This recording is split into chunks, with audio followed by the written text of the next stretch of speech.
So this morning I have the pleasure of introducing you. Now, a lot of you know Steve. You know Steve does various things around the center, him and his partner Dory. You always see them about doing this and that. They've been a part of this community for just about 3 years. What you may not know about him is this. He became a licensed minister in 2004.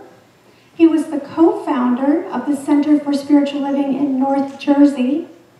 He served as a chaplain and interim minister at Unity in Montclair, New Jersey.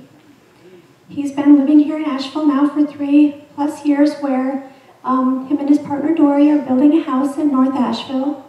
They have 4 grown children between them. And so it is my ultimate pleasure to introduce this side of Steve Worthing, the Reverend Steve Worthing, to you.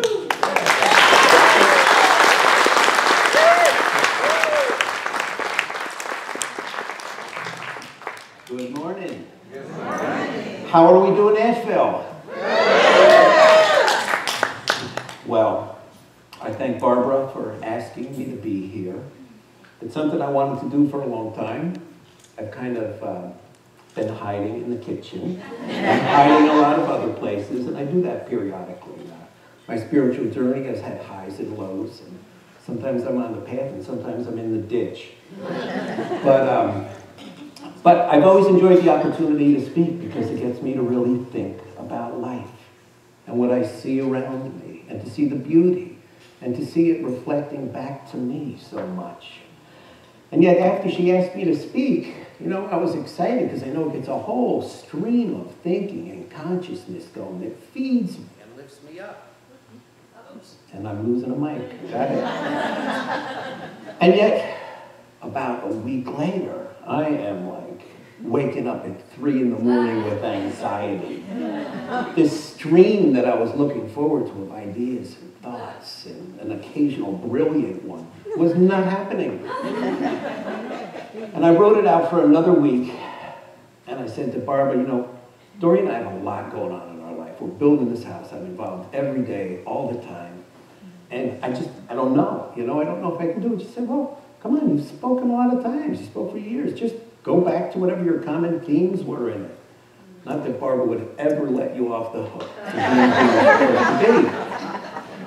So I said, okay, all right, I'll buy it.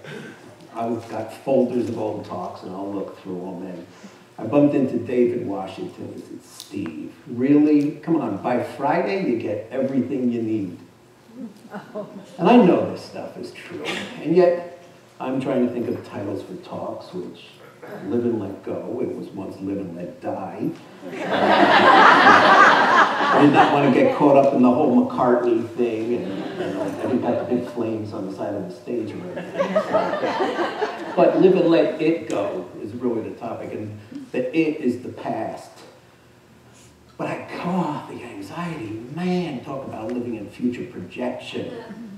And I'm here now, so I can't get to do the anxiety anymore because I'm in the now. But I kept thinking about this stupid movie from the 70s or 80s, Airplane. And Lloyd Bridges is up in the control tower, and everything's going crazy, and he sneaks off and goes, I picked the wrong day to stop drinking. You know? And later on, I picked the wrong day to stop doing cocaine, you know, and then, I picked the wrong day to stop doing Quaaludes. And maybe the only time you've heard Quaalude in a Sunday talk. But now you can say you have.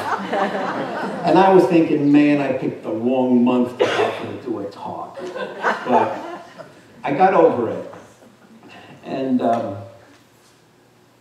so I realized there's a difference, and you probably all have, between being alive and living. And I'm alive. I've made it a long time, through a lot of stuff. I've had a number of years I didn't live. Most of them the past couple. You know, oh geez, John gets all that teary-eyed stuff. It's not me, but I want to apologize because I put my partner through a tough time. And we moved down here. It was a big change of life. And I looked forward to being here. My kids were out of the house. I was finally free, as I saw it. and to do whatever we wanted to do, travel, all kinds of things, and yet the adjustment, I was blindsided. And I knew I needed to get coming to a center, and I knew that this center was here. I had met John previously up in New Jersey, and yet my partner was not accustomed to the getting up on Sundays and going to a service. So I dragged her, and we came, and they start with the flapping of the wings. And today's a happy day, and today's the best day ever, and I'm going, oh God. Not the first impression I really wanted. And then Barbara, I mean, this woman is off the charts. I said her name should be Powerhouse, not Waterhouse. And but we kept coming. And as corny as I thought some of that stuff was, I used to get up in the morning, take my dog for a walk down to this field that was about 5 acres. I would be as miserable and in the dumps as you could be. And I would watch her run and chase birds and go through the bushes. And I knew this dog wasn't living life to the fullest. And I was watching the sun come up one day, and I thought, today's a happy day. Today is the best day ever. And man, I was not really feeling it. But it was about introducing a new thought. And a new thought changes everything. And that is the one spiritual practice that I have maintained since then, if nothing else. And it is just written into whatever my programming is. I wake up, I have a cup of coffee, I usually stand outside, look around the woods, and that thought will come to me. And I know I have choice in that moment to change the direction of my day, to be conscious, not wake up and move on in this unconscious, robotic, just going through the day. And quite honestly, we've got the power to do whatever we want with our life. And it's up to you how you use it. And I have spent far too many days letting negative thinking and old emotions, replaying them, waste day after day. So when I came into this teaching in the early 90s up in Morristown, New Jersey with the Reverend Frankie Timmers, and I sat out there, and the only church I had known in my lifetime was a Protestant church. It was kind of the same old stuff they're mostly all talking about. But I knew I didn't fit there any longer. I was going through a divorce, and the Sunday school teacher was telling my kids, your dad's going to burn in hell for eternity. I'm going, I don't want this, I had enough challenges with the whole deal, and I didn't want to have my 5-year-old petrified about her father's future. So I went and I listened, and I thought, this is far-fetched. You create your own life. You've got the power to create whatever you want and attract whatever you want.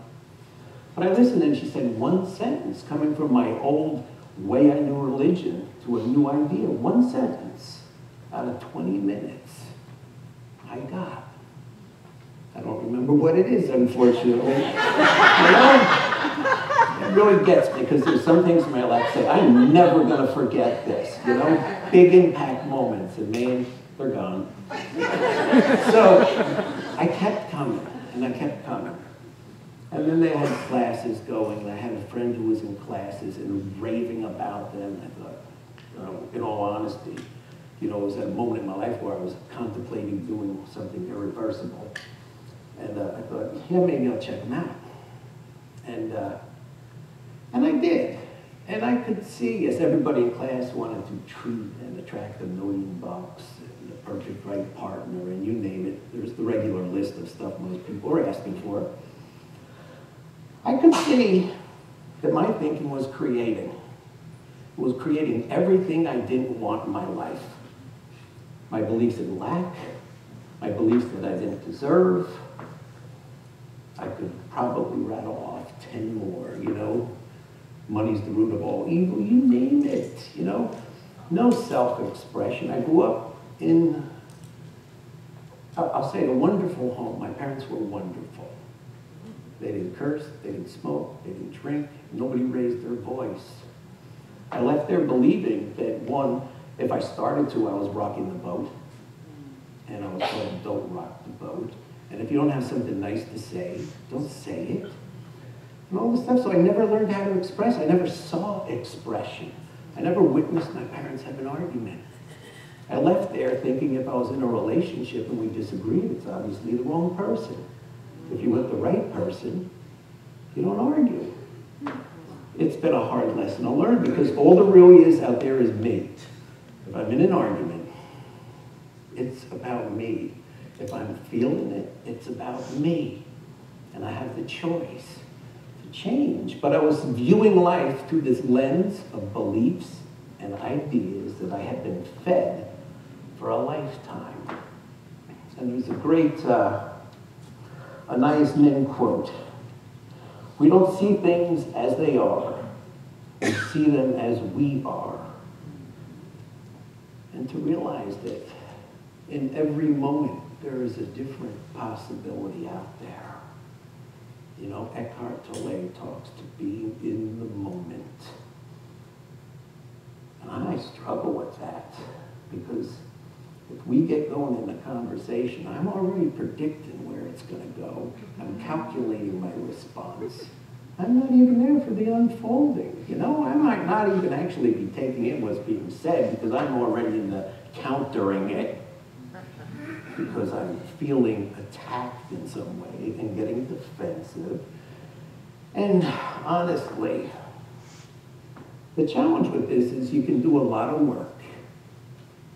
And I spent years praying for insight into myself and where I was having blockages in that. And you get it all the time. Wherever there's a challenge in your life is where you got a block. If you're not demonstrating money, you got an issue around it. You know, if you're not demonstrating a relationship, there's something going on. And to see your challenge doesn't bring about change automatically. You know? I'm trying to think of the word. Recognition is not transformation. There is a step in between. And whether it's being present and being in the moment and letting your wall down and your defenses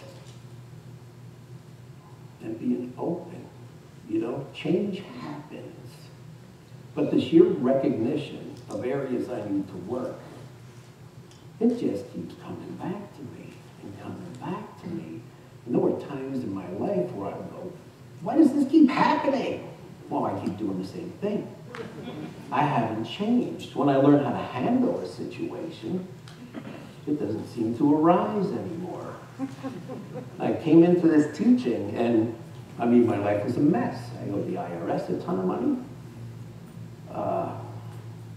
Health challenges. I've had a couple times in my life I was told I had 5 years to live. I had one day when they called me up and said, go to the ER right now, you could die any minute, which, if you want to live life, get a phone call like that. I'll tell you, because I walked my dog for what I thought was the last time. I took out my insurance papers so my kids could find them.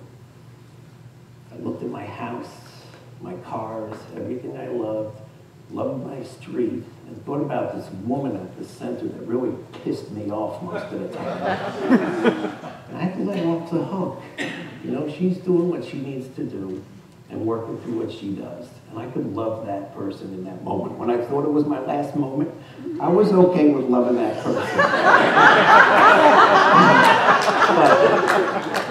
But, you know, sometimes it really takes getting hit in the head to get the message. But the universe, though it often feels like a painful experience, keeps giving you the opportunity. And that's why the same old crap seems to keep happening. Baseball players spend countless hours in a batting cage hitting the ball. And when they're done with that, they're practicing fielding. The universe is saying, come on, I want you to hit this ball. And I'm going to keep pitching it to you till you hit it. And when you hit it, you move beyond. Like any PlayStation game. When you've mastered the level you're at, you get to move to the next. So that's what it is. We get to choose the life we want, create the vision for the life that we want, and I'm allowed to get a sip of water.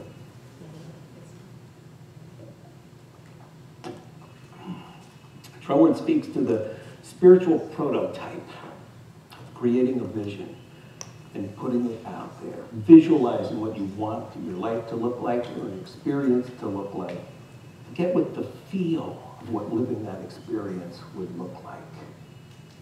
And it sets in motion a law of attraction, which brings everything you need into it. The hitch that I found, no matter how well any of these spiritual laws work, is that I get in the way of them. I get in the way. And I can do visioning and this prototype stuff and all that and not demonstrate because there's a belief or an idea that I haven't seen or cleared. So when you clear it, you're the channel. You know, we believe, a reflection, or we are one with spirit. We are its means of knowing life. If there's some energy out there that created the world, the only way it's going to get to know the world experience is through each individual. And yet, if there isn't a connection to that truth, whether it's step 1 and step 2 of treatment of God, or however you choose to word it, is all that there is, and you are one with it. You know, it's like having an outlet in the wall and a lamp and a bad extension cord. If you don't have the connection to your power, what results in those situations is a lot of heat, a lot of friction, sparks. And when I'm feeling that in my life, guess what? I can see I'm not connected. I'm in the future, the past, whatever it is I'm bringing back up that's gotten me out of the moment. So being present is key. Being present, letting go of fears.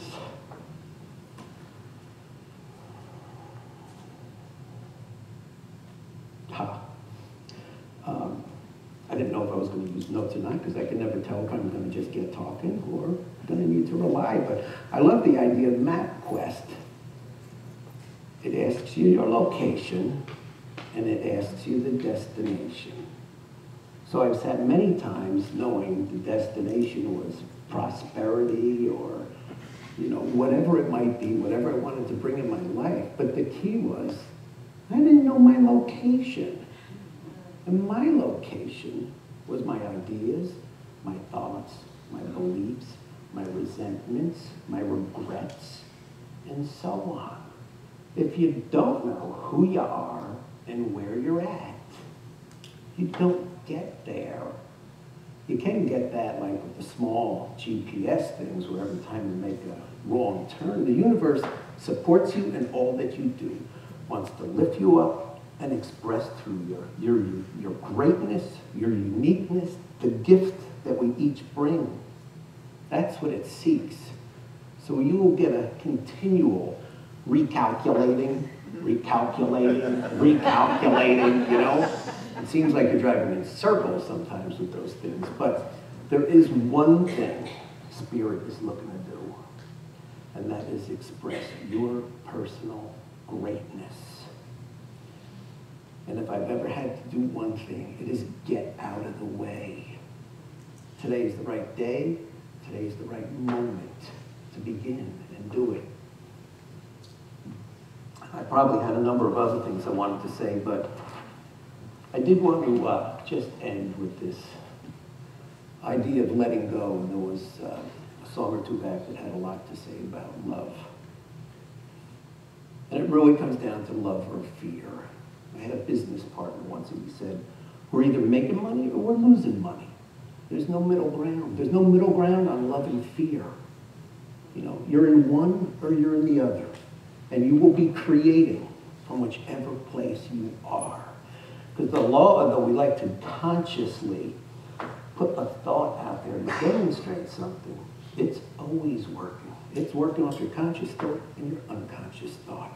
So you can be conscious, be unconscious, be in love, be in fear. There's a choice in every moment. And I get the choice when I feel emotions rise up or a physical reaction. Doesn't mean I do much with it all the time, but some days, when I'm working it better than others, I go, hey, what's going on here? And I'm present to my feelings. And I need to express. If we're expressions of something, then you've got to express. You can't sit with your mouth shut, not say what you think, not raise your hand. So express. But at any rate, these are a couple lyrics out of an old Elton John song. Love is the key we must turn. Truth is the flame we must burn. Freedom, the lesson we must learn. Do you know what I mean? Have your eyes really seen? So live in the moment, love in the moment, and thank you.